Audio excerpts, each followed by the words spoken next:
Hi everyone, welcome back to another episode of AgogeTV. I'm your host Phil Leonard. Joining me shortly is my co-host Josh Summersgill, and our guest today is Davs Dennis. Davs is a level 1 flow master, which basically means he's in charge of the CrossFit level 1s when you go down to the seminars, and he's also a gym owner and owner of CrossFit Cardiff.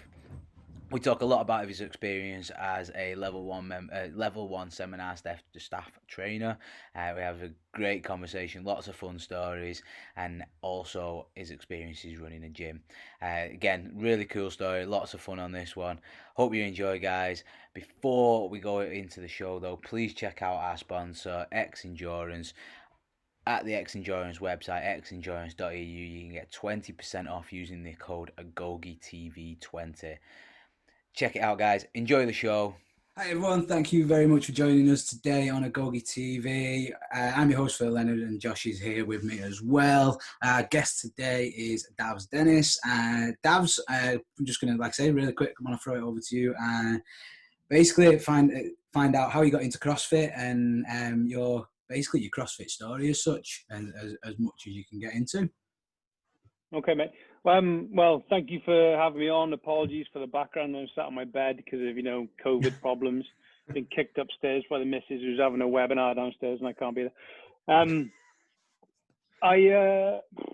What was it, 2007, I think it was, that I first started CrossFit. So I was in the military. I left the military. Always liked hard style of training like that, smash yourself in the face for a short period of time, and that's basically it. And with resettlement from the military, so you get some funding to try and help you retrain into a different, different career.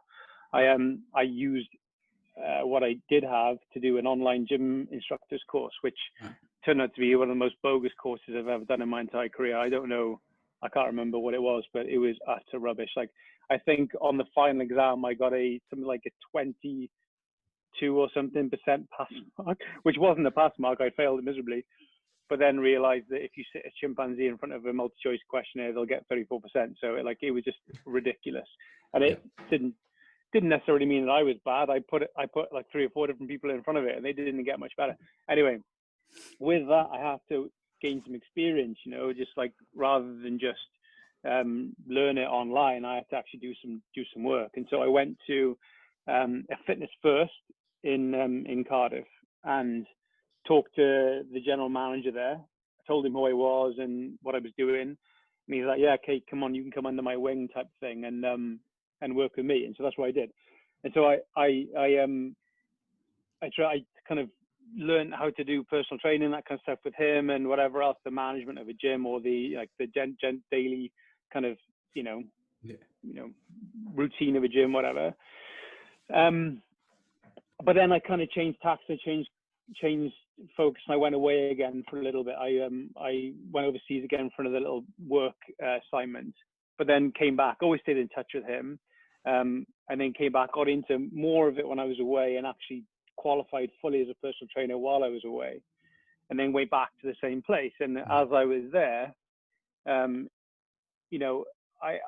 think I've heard a couple of people say this, like they saw the 300 workout, that was designed by, I don't remember the guy's name, but which is shit of me to say that, but I can't remember his name. And he went on to do that, and I did that. And this same bloke saw me doing it. He's like, "Hey, you should try this." And he showed me this website, CrossFit.com. And I looked at it. And my background being all about endurance and that kind of stuff, the workout of the day when I looked at it was, I think it was 5x5 deadlift or something. And I said, well, that's shit. And because I sucked at it, and I thought, well, that's a lot of rubbish. And so I didn't bother. But 2 weeks later, I just happened to see it again, and it was Fight Gone Bad, right? And I kind of understood the workout. I thought, well, I've got some time in between clients, I'll give it a go. And I did it in it was downstairs in Fitness First, because I had to go in and out of the fire escape to do wall balls, I think it was, something like that. And I did it on a Reebok deck, those things that use for aerobics. Yeah. Man, God knows how I didn't die trying to jump on top of that and whatever else. And I got the general manager between round 2 and 3, I think it was, came downstairs and tried to have a go at me for like causing a ruckus or some shit, you know, in the gym. Like, it wasn't bicep curls, and I just ignored him. And you know, afterwards I vomited outside in the car park and was completely converted. That was me, done. And you know, like, I literally vomited in a bush outside, and 50 minutes later my client arrives for the next thing, and I was like, I got something great for you, and and that was it. Like, I haven't. So I did that workout. It took me probably a week to recover, but I was so sold on it. It was so like what I'd done before that I got to find out more about this. So I Googled it, and they turned out to be an affiliate in Swansea. Right. And it was run, funnily enough, by another ex-Marine. So I drove down there like a week later and did a class. I think there was maybe 4 of us in the class or something. And it was Cindy. And again, like another week later, I was just about able to walk properly, like, you know, without looking like a total idiot walking down the street. And I went and did my level 1. And I had to be good at it, you know, and I'd looked a little bit online and .com. I'd looked at every single day since then and done what I could, you know, like some of the workouts they used to put up, and they still do. Do you know what I mean? Because I've done it for so long now, I'm better, I understand it. But back then, trying to do some of these workouts was just ridiculous. Like, Angie, I got to do 100 pull-ups before I can't move on until I've done 100 pull-ups. Like, that's going to take me the rest of the day. Like, what the? But I went kind of by default. I went to the US. I went to San Diego and did my L1. Right. Because there wasn't really anywhere else to do it at the time.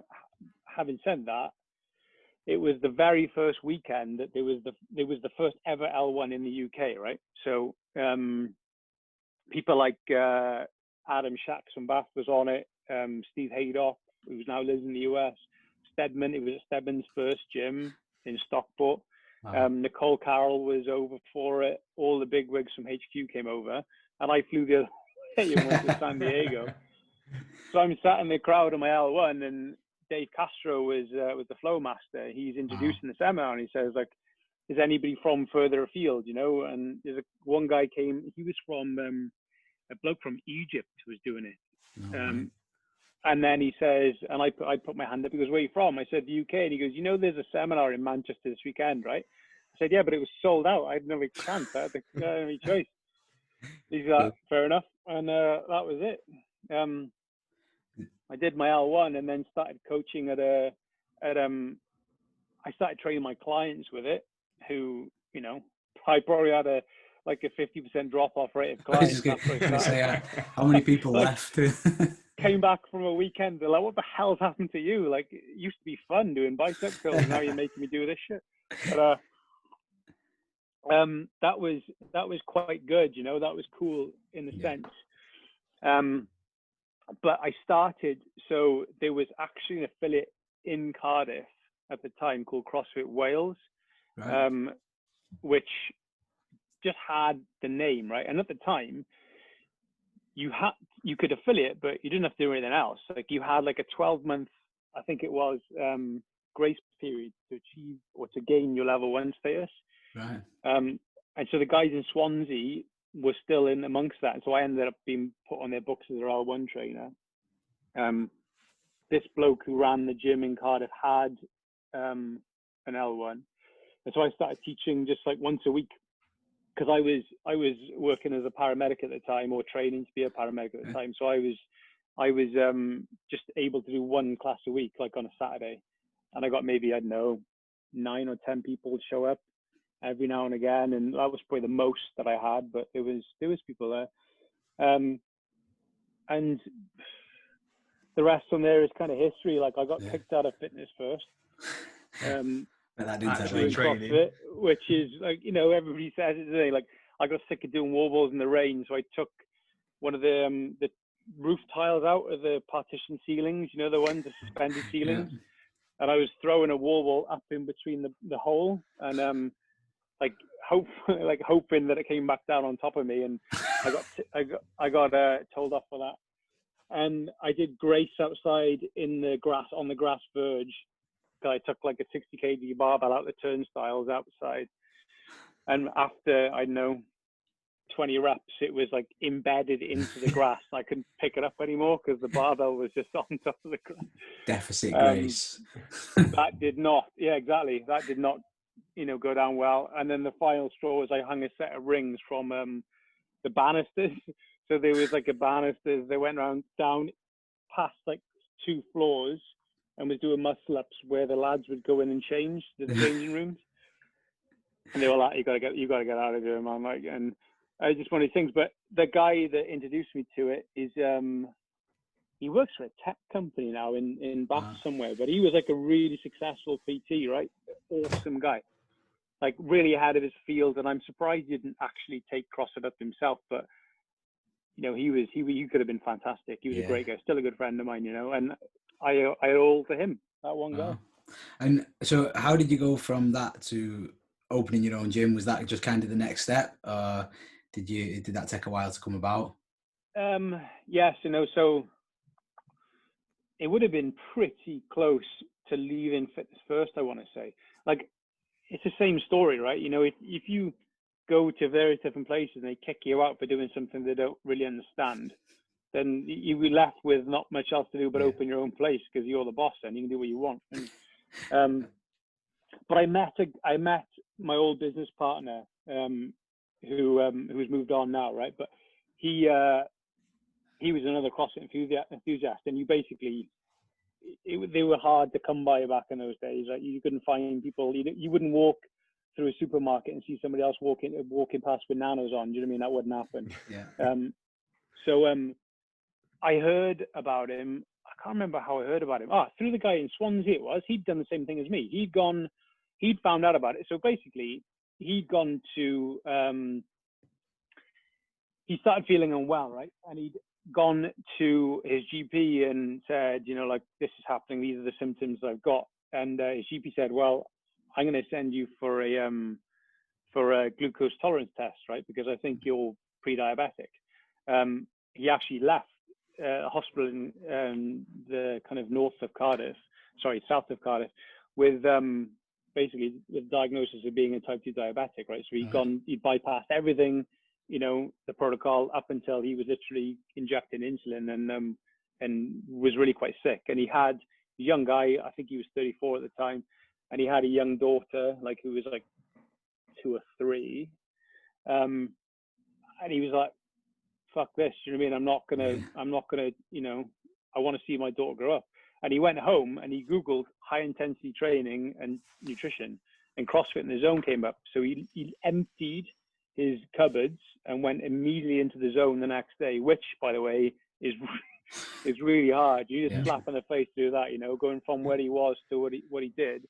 And he converted his garage into a CrossFit box, started training his people on his street. And he Googled the same thing, and he went to Swansea, the same place. And the guy, Jez, who owns Swansea, used to own Swansea, he said, told him about me, and he found me however he did. I can't remember how he did it. Maybe Jez gave me my number. And we just got talking, and that was it. Like, he ended up losing 45 kg in 6 months, not having to take insulin anymore. And of course, like, if that happens to you, you want it to happen to other people. Yeah. And so when I said, look, hey, I'm keen to open my own place, he's like, well, he actually said to me, we sat down having a coffee, he said, what would you do if you won the lottery? And I said, I'd open a CrossFit gym. He goes, well, let's go and fucking do it then. And that's what happened. Nice, I like it. So, me and Josh, without the lottery part, I didn't win the lottery. Yeah, we do. We're still waiting on that lottery win to come in. Yeah, right. We had a similar conversation though. We literally sat down. It was like, we was talking in work one day, separate offices, and I just went. And he went, do you not think we should open a gym? Would it not be better if we just opened our own gym? And I was like, I've looked into it and I just don't think I can get the money together. And he was like, yeah, I'll get the money together. Let's do it. And we were like, all right, okay. And then next thing we're like, oh, we're opening a gym. So yeah. Right. Well, I mean, I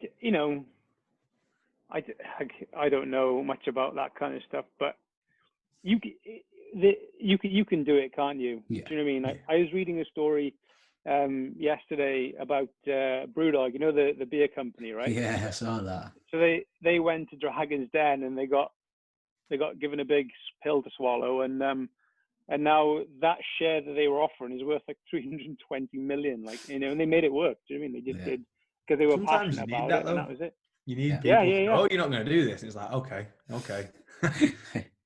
let's Sure. see what happens. You know, Yeah. I mean, and that's just you know, it's a good thing, I think.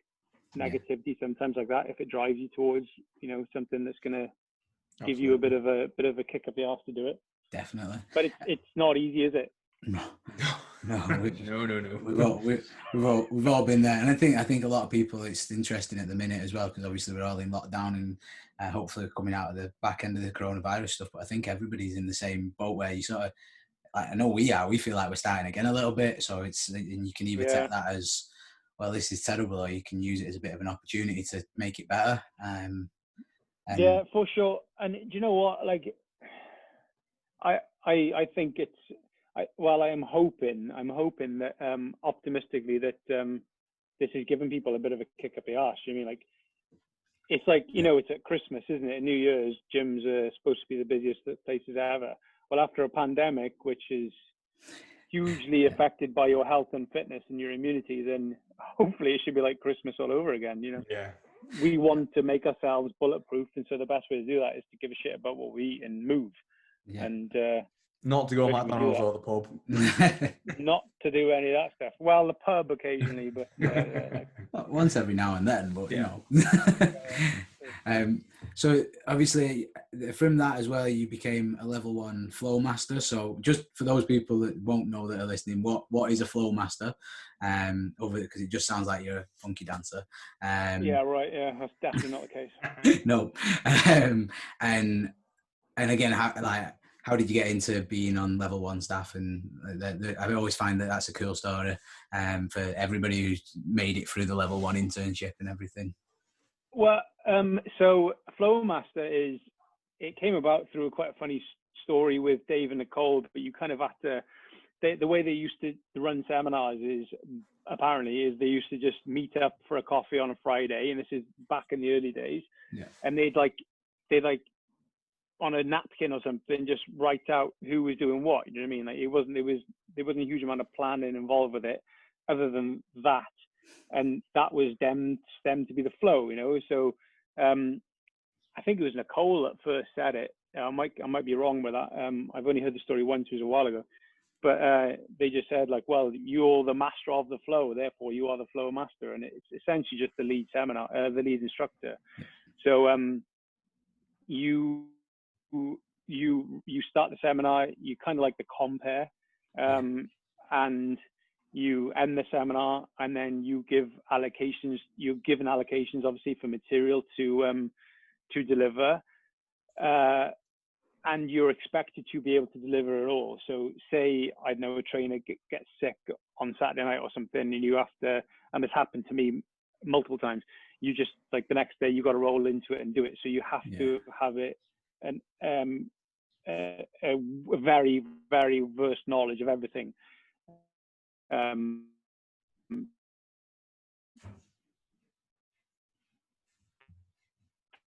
Throughout the weekend, because seminar staff, they're a big believer in feedback. You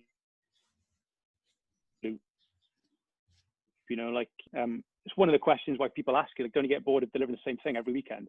Well, it's not it like, you don't know until you say down in the first squat group. You don't know what the hell is going to happen. You don't know what these people are going to move like or who they are. Yeah. And it's always different. Like, you can't just recite something parrot fashion without having somebody ask a question, or it's always evolving. So we continuously give feedback with each other. So that's another role of the Flow Masters, to try and develop, to make sure that the participants get the standard of material that they should. And the buck ends with them, right? So, like, if the seminar goes really, really well, then it's the team's doing. But if something messes up, it's your fault. It's the Flow Master's fault. So it's just like, it's a responsibility, you know. It's quite a large responsibility. Yeah. Plus, you're also responsible for the seminars, you know, the participants of the seminar. Like, you know, you're responsible for their safety and their well-being throughout the whole weekend. How I got on to staff. So I was, many moons ago, I was competitive, and I was at regionals in, I think it was 2010. It was in Bolton. Do you remember that? When it was up in Way Manchester. back when. I mean, that's slightly before I started I CrossFit, don't to be remember honest that. with you. But yeah, like I've Okay. seen the Well, videos on YouTube of. it was in Bolton, and it was sunny on Friday and Saturday, and we had to do workouts which were very hard.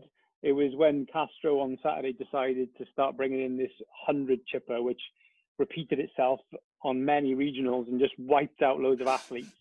And it was something like, I think that when it was 100 pull-ups, I think it was, maybe chest to bar, I can't remember. 100 kettlebell swings, 100 double unders, and 100 overhead squats. That was like the chipper. Was this the one where McCoy was next to you? No, no, No.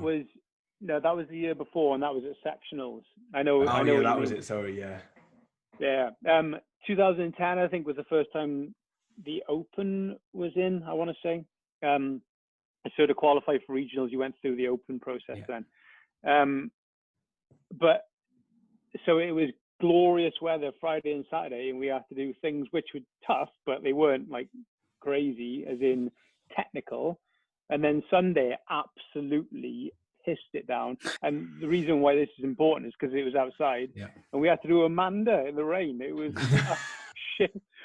I get to try and squat snatch 60 kg that many times and do muscle ups in the absolute pissing rain. It was just, you put chalk on your hands, and it was like you may as well just have been battering a fish or something. You know what I mean? It was just crazy.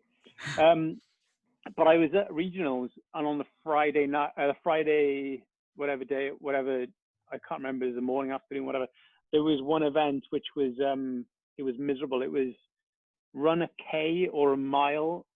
I think it was a K, because it was where we were was a athletic track, right? So I think it was a K.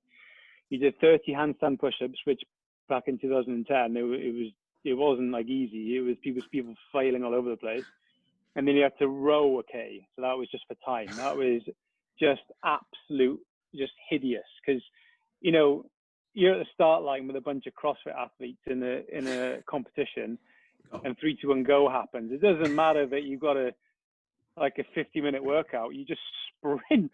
And by the end of that kilometer, the end of the kilometer row, I literally couldn't breathe. As if somebody had been blowing a hairdryer down my throat for the last half an hour or something. I just suddenly couldn't breathe.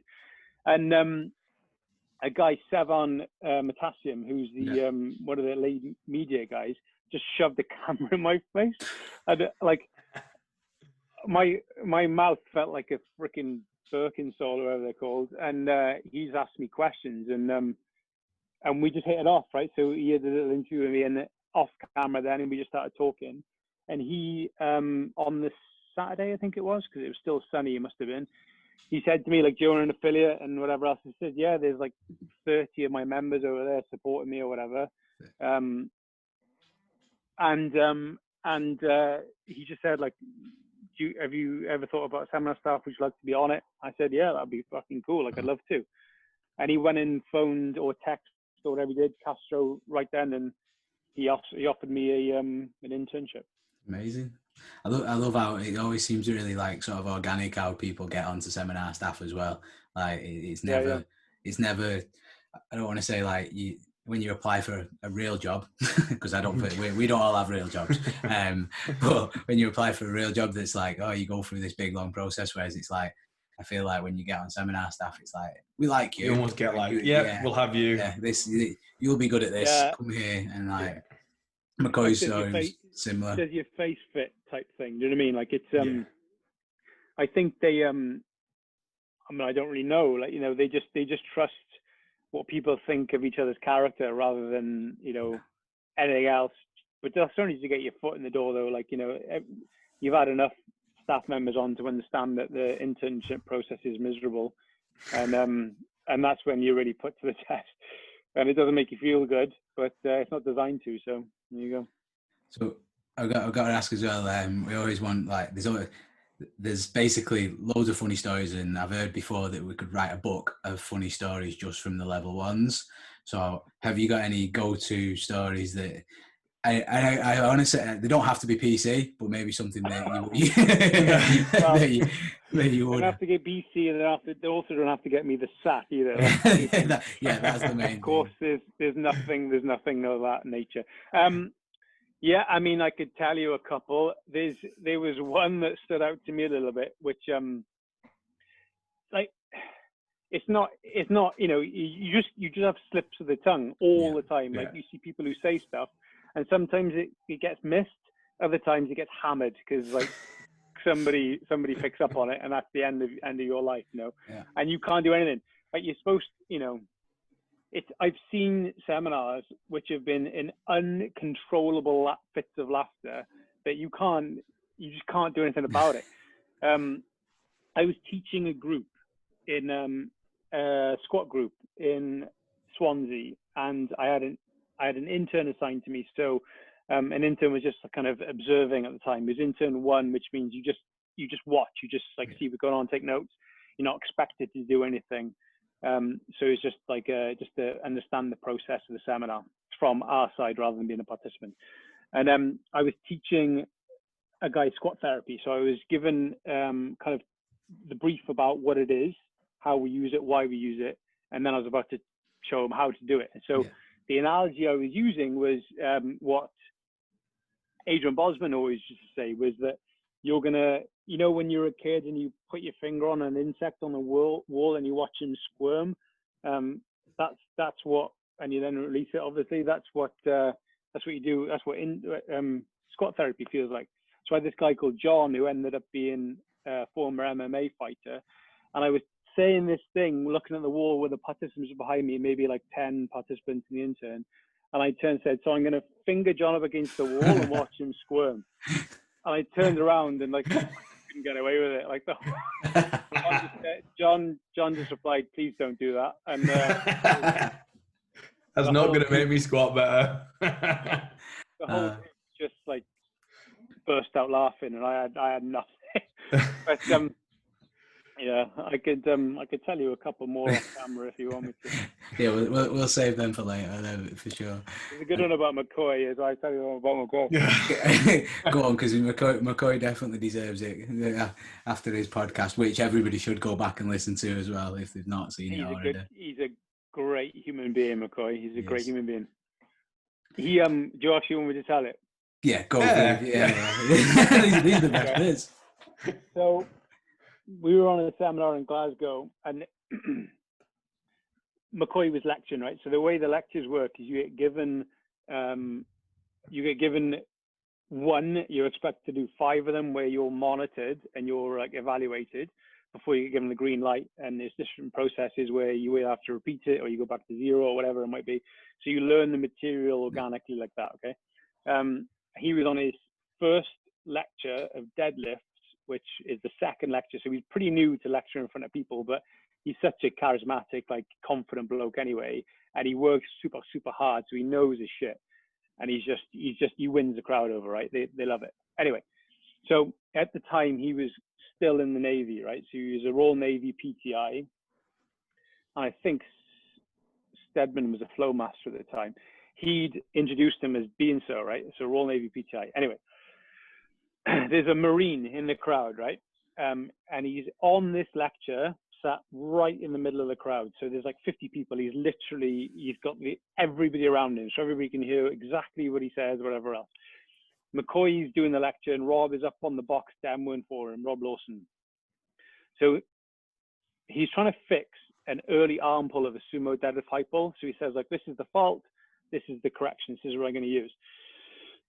So he says, what I'm going to do is I'm going to stand with a target for Rob's shoulder. He's going to hit my hand with his shoulder, and then and only then will he pull with the elbows. So the crowd's like, okay, cool. So he says, so McCoy jumps up on the box. Now, bear in mind, it's a 20-inch box, right? There's one box, and there's 2 of them on there. And he says to Rob, he says, go on, set up, mate. And Rob went, you sure? And he goes, yep. So he Rob bent over in a sumo setup, and his ass was literally in his crotch, right? And so McCoy's like this, 2 hands up, and Rob's butt cheeks are literally just massaging his crotch. And this Marine, the crowd was silent, and this Marine just went, "Oh, hello, sailor." Man, fuck me, like, he couldn't do anything. He couldn't, like, the whole crowd just burst into hysterics, like absolute hysterics. When So we much asked so McCoy that this question, that wasn't his answer, funnily No. enough. Weirdly enough, it should have been.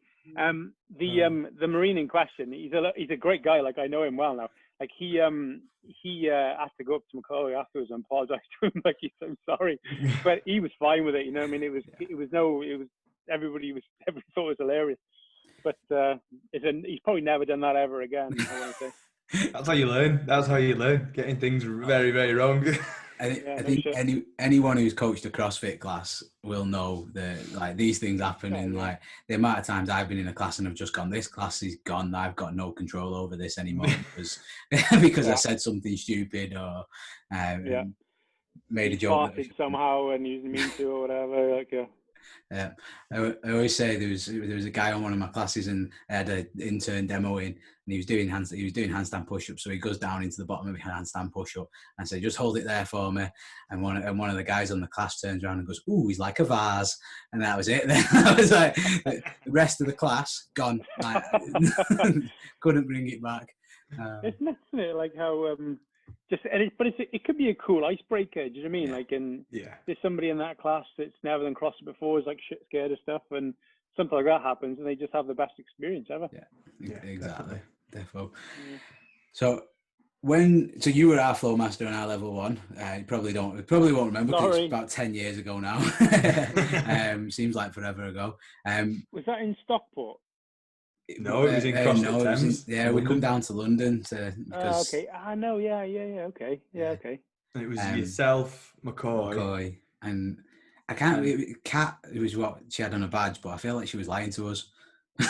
Kat Elias, blonde girl from Austria. Yes. That'll be it. Yeah. Katrin Elias. Yeah, she was cool. And you made it. What was the comment, Josh? So we were talking. It was when we got onto the nutrition bit, and it was you asked the crowd, and you said, "Is there any vegetarians in here?" And nobody put the hand up. And you said something like, "Good, because I was going to line you up all outside and shoot you." Now, that's the way to get me sacked. It's, no, like that's like what I meant is that what I think you actually say is that so when I get vegetarians in my gym, I just wait until I get 10 of them, and then I take them outside and shoot them all. It's because CrossFit's about efficiency, isn't it? Yeah, exactly. Well, it's just I mean, like, you get that all the time, don't you? It's just again, and that's like, you know, nutrition is such a sensitive subject that people are like, I don't want to know. And you say something like that, which is meant to be a joke. Hopefully people take as a joke. Yeah. And it hopefully settles them down a little bit, just realizes, like, we're not here to, like, we don't care. Like, we're just going to give you information and hope that you just listen to it, and just with a blank canvas, and just, like, understand it so that you can make your own decisions from there on in, like, you know. Well, as soon as you said that, and again, obviously I'm not a vegetarian, but it made me laugh so much that I was just totally like, just relaxed then, and, like, you know, I was just open to learning stuff. It was just funny. But like you said, because obviously you went on to talk about, like, the zone diet and stuff, it was just a case of, look, yes, if you're a vegetarian, that's fine, but just open your eyes as to what we're doing. Do you know what I mean? Yeah. You just, you know, there's no reason why you, and like, understand why you are a vegetarian, you know, whether it be through ethical reasons or you think that it's bad for you to eat meat, and, you know, just do your education from there and understand that it's not necessarily, maybe you've been given the wrong information and whatever else. Yeah, I mean, I use a similar joke as an icebreaker in every single nutrition talk I do. I basically say, is there anyone that's a vegetarian? And if somebody puts their hand up and goes, like, well, I'm going to give you a lot of shit today, and they just, like, be warned. Do you know what I mean? I won't deal with nutrition. Obviously, Phil's our nutrition coach in the gym, and I will not touch it with a barge pole because there's that many emotions and no. Well, that's why, isn't it? You know what I mean? It's like politics. You never bother. Yeah. So subjective as well, and individual. Yeah. Do you know what I mean? So I mean, like, nope. I don't know. It's as long as as long as people open their eyes to it and they understand. Do you know what I mean that it's better to eat real food rather than stuff that lives in your cupboard for 6 years and you don't care about it and it's still the same when you open it? Then realistically, we were you're talking be okay, about aren't this. You? Like how do people find sell-by dates and things like fish? And like you get like a tin of tuna that 10 years later is still good. When I get a can out, come from? When I get a can out and it says like sell-by date 2042, and I'm like, how did you find that out? Like, who worked that out? Because that like opened a can after 42 years and went, that's okay. My stepdad had a tin of Campbell's tomato soup that was 1952, right, in the cupboard at home. And he pretty much just had it to wind my mother up, I think. It just, for some reason, just pissed her right off. But I would love to see if I could open that sucker up and just like... Has he still got it? Exactly the same. I don't know. I think he's probably had to get rid of it by now. But I mean, I reckon it'd be exactly the same. Yeah. Unfortunately so. Eat real food. Okay. Exactly. So I just want to ask as well. Obviously, there's been a lot of turmoil in CrossFit recently, and hopefully we're coming out of the other end of it now with Eric Rosa taking over. And he seems like he's really pushing everything in a really positive direction again. What are your thoughts on him and how like he's handling things at the moment? I mean, I've never met the guy. Yeah. I've done a bit of research on him, obviously, and because of the status of whatever it was that happened, we had no warning about him prior to pretty much the rest of the world. So it was just straight out there. Because of the fact that if, things leak, don't they? Do you know what I mean? You can't tell 200 people something without somebody saying something, right? And so we just found out about it. But later on that day, we had a Zoom call with him. So have you seen the one that him and Dave are on? That yeah, I've seen it. That went out to the affiliates, right? Really cool. Essentially, it was the same thing, but it was to Seminar Staff.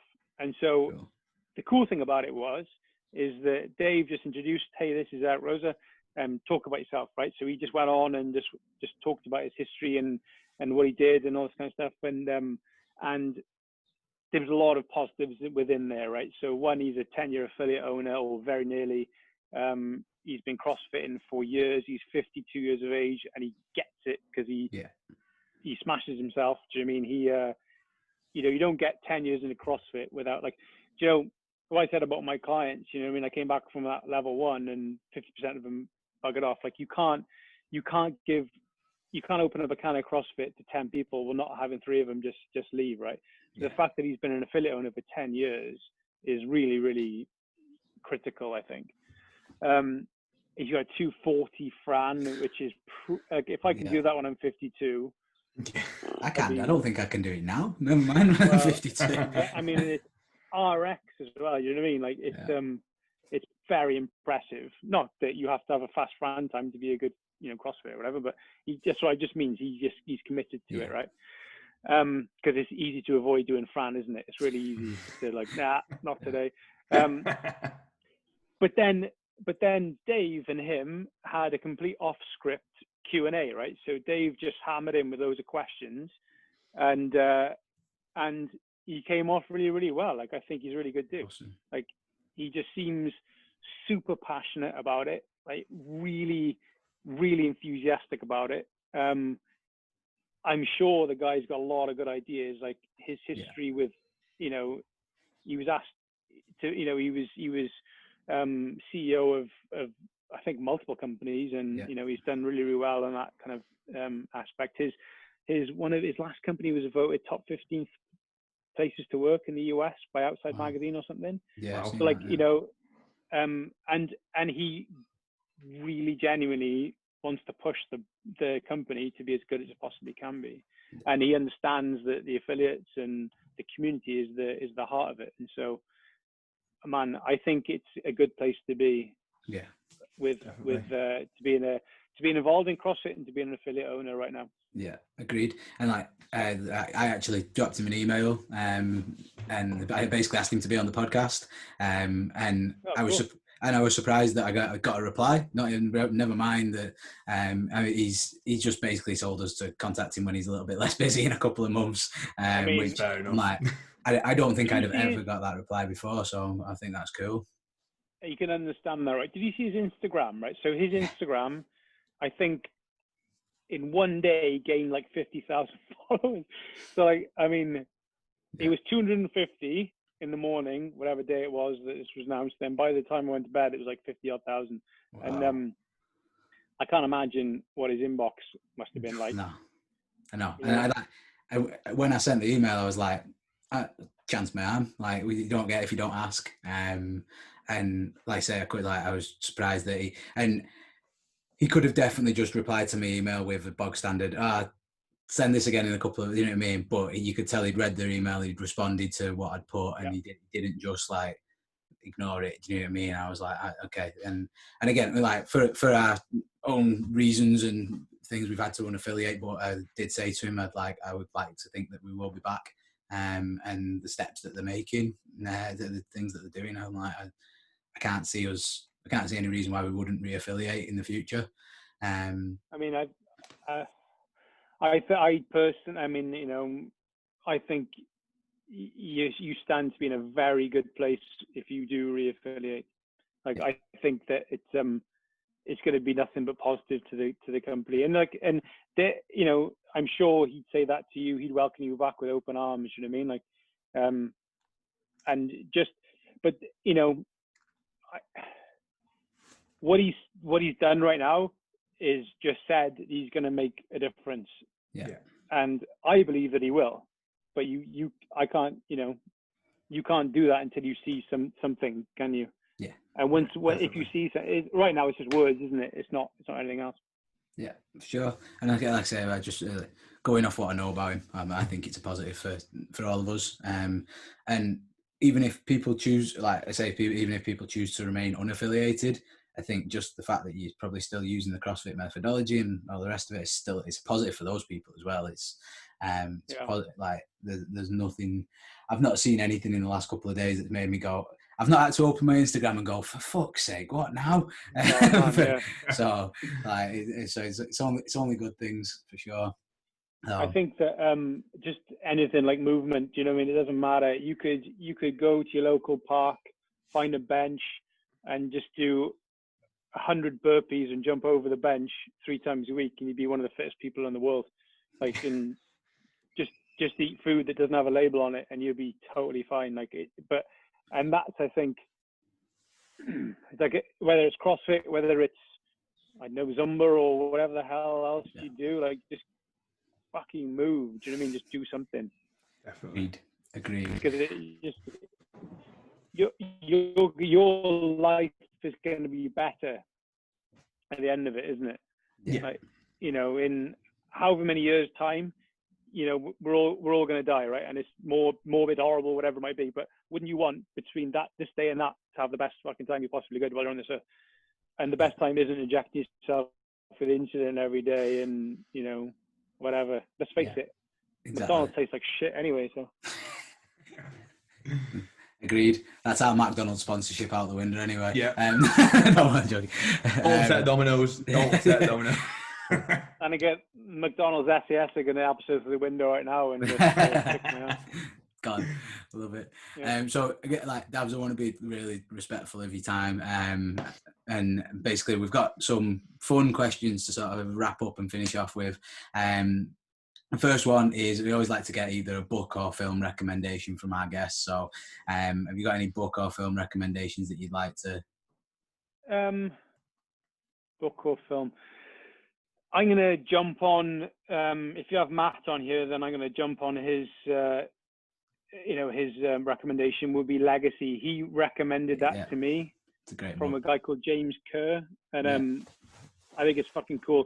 It's have you got it there, have you? Yeah, I think McCoy recommended it as well, didn't he? Yeah, it wouldn't surprise me. It's great all book. about business, but it's about the All Blacks, right? And I tell you what, then another one, like if you're an affiliate owner, and it might be completely against the grain, but there's a book called Business for Punks by the guys that own Brewdog, and fuck me, like that book is the best business book I've ever read in my entire life. Like it might be about selling beer, but like they're so passionate about what they do, and the things that they do, it's just bonkers. They literally scare the shit out of themselves every month with a business decision, and well, they've been pretty successful. Yeah, for sure. Well, speaking of that, I don't know if you've ever read Shoe Dog by Phil Knight.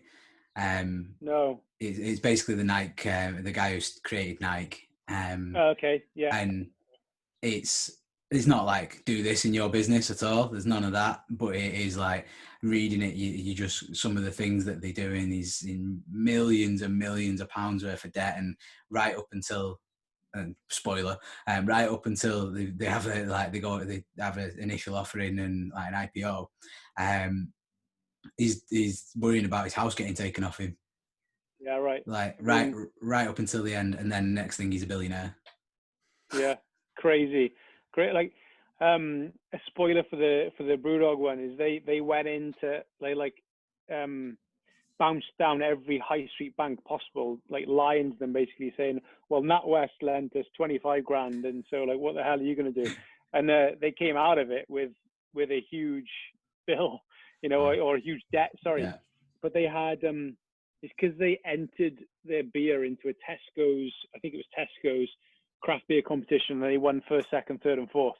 Wow. And had this huge like order, and they couldn't fulfill it because they didn't have the capability to fill the bottles, and that's why they got the loan. And wow, awesome, crazy. You're gonna have to order that. Yeah, I get it. Yeah, I'll get it on the list for sure. It's awesome. And if you walk into a Brewdog bar when they open, they'll probably give you one for free. That's what happened to me. Like I was having a beer in I think it was Glasgow or something, and I asked what that book was on the shelf, and the woman just gave it to me. Right. Cool. Awesome. Yeah, I'd like I said, definitely give that a go. Okay.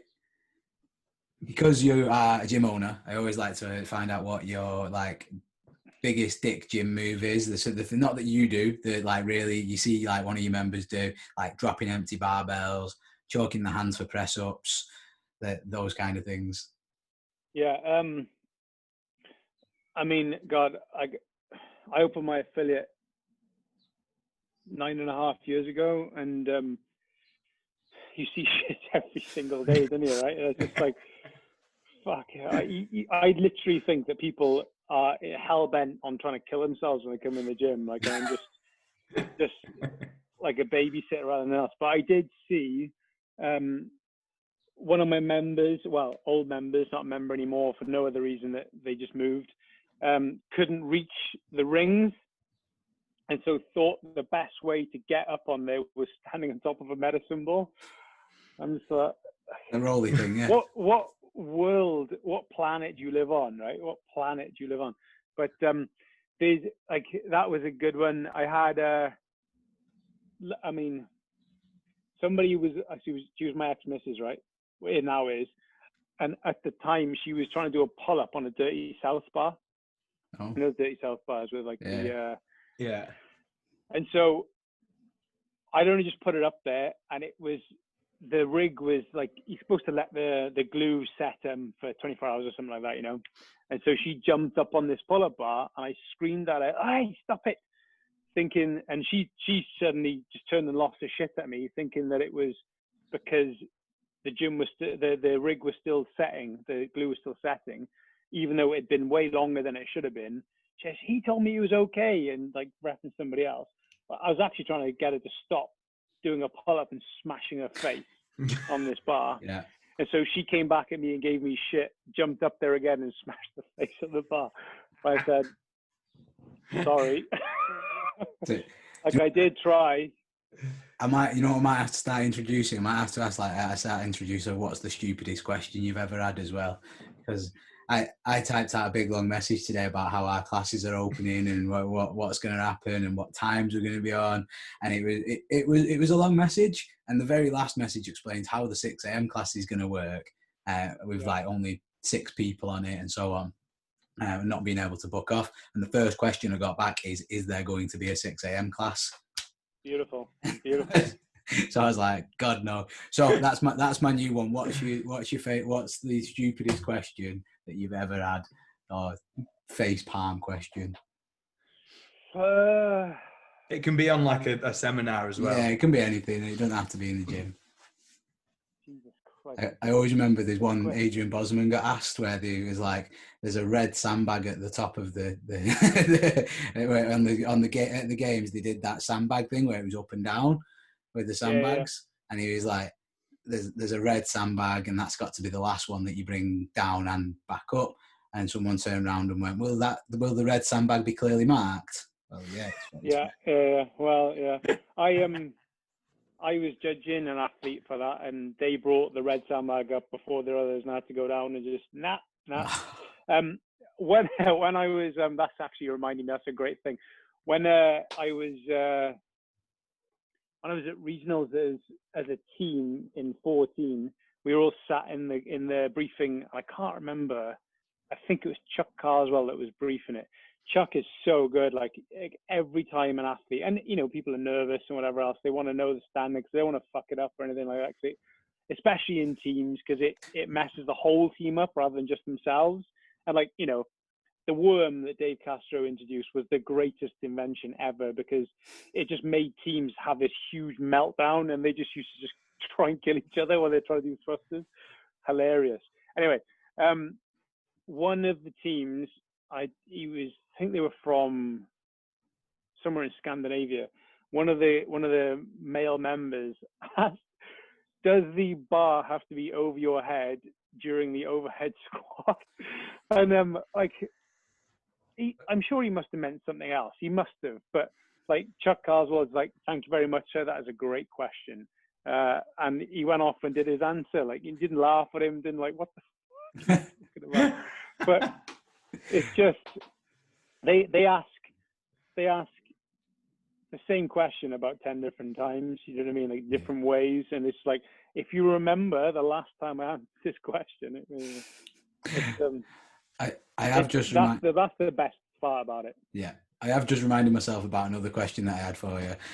Obviously, you're in multiple documentaries. You should be on IMDb, really, shouldn't you? Because you're in the fittest man in history documentary. You judge Rich Froning when he went on a tear. The fittest man in history. I'm like a cameo in the background somewhere. Not even. But I do remember watching that and being like, "Stabs, you did our level 1," getting dead excited just because you were judging.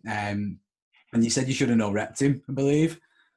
Yeah. So that was, I can't remember what year it was. It was the 14? Event where they did 14. Yeah, I think so. I think you're right. So they did, yeah, okay. Yeah, you are right. So they did JC sit-ups, handstand walk, overhead lunge, I think in that order. And it was on the soccer field. So there was a one long line, 3 GSD, three rounds, basically. And before, they started doing this thing, I think in 2012 or something, where there was a start mat and a finish mat. And it might have been a set of bumper plates back then, I don't know. But now they started having chip timers and everything. So there's a line, a cable or whatever it is, like a sensor underneath the finish line. They run over and the chip timer on their ankle gives you an accurate time, right? Because of human error, stuff whatever. So they're all stood off to the edge of the football field, and they have to run to the GSD, sit into the GSD, touch the foot pads, and then go back to begin their first rep, which is just it's probably the hardest thing to do, because it's just, you don't want to, why would you touch that first? But I was judging Rich, and 3, 2, 1, go, and I'm trying to be cool as cucumber, just poker face, but I'm just going, fuck what if I mess it up, because all the cameras are on him rather than even though I think he probably won the whole games by then anyway. But he just went up to the GSD, got his foot in and went straight back, and I was just too late with a no rep. I just didn't get it in time, and so I went fuck. And even though like maybe his hand was like this far away from the bloody thing, it was on his knees or something. You know what I mean? It was just, and I finished that event, and looked at the clock, and then realized the rest of the athletes' times. I was like, it's just ridiculous.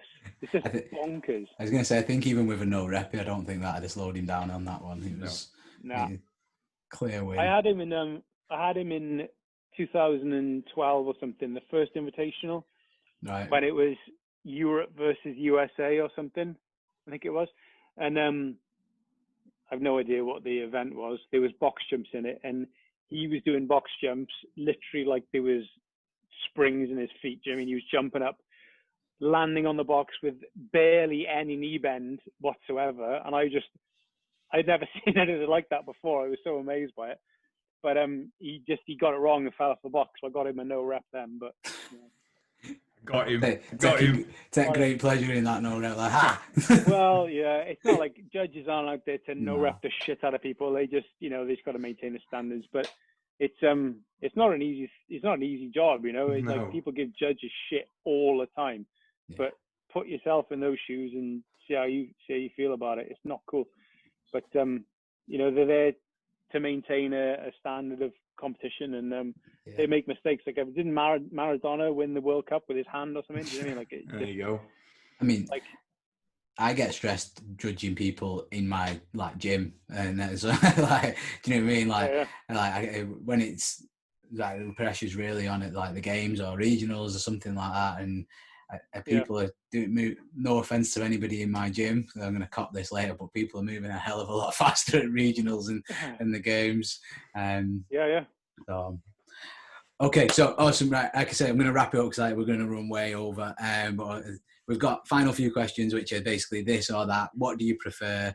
And it'll be like the first one is always snatch or clean and jerk. So snatch. Running or rowing? Running. Air bike or C2 bike? C2 bike. Front squat or back squat? Oh man, really? Or overhead squat without the bar overhead. Yeah. I would way rather an overhead squat than any one of those others. Yeah, I can breathe better on that. Back squat. Pizza or ice cream? Pizza. Cookies or donuts? Cookies. Books or movies? Movies. Football or CrossFit? Or rugby or CrossFit? CrossFit, yeah. I always have to try and go good regionally. Say again? I always try and go regionally on that one. I'm like, will Daz be football or rugby? I don't think I've ever sat through a full game of football in my entire life. Don't blame you. If FIFA, I have if FIFA counts, but that's about it. And last one, CrossFit Games gold medal or £1 million?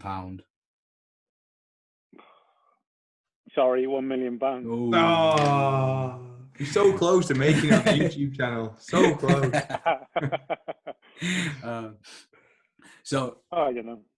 And before I let you go, Davs, if people are listening and they want to find you, is it how the best to find you? Website, Instagram, what's best? I mean, unless you want to see like repeated pictures of my dog once every 6 months on Instagram, you should probably follow my gym instead. So it's Reebok CrossFit Cardiff. Cool. I don't think I follow your gym actually. I need to. You'll see pictures of my dog like every 3 months, not 6 months. To be fair, my Instagram's pretty much the same. I was like yesterday I was like, I'm gonna start posting on Instagram again. I must do it. I was like, I've got a podcast to promote.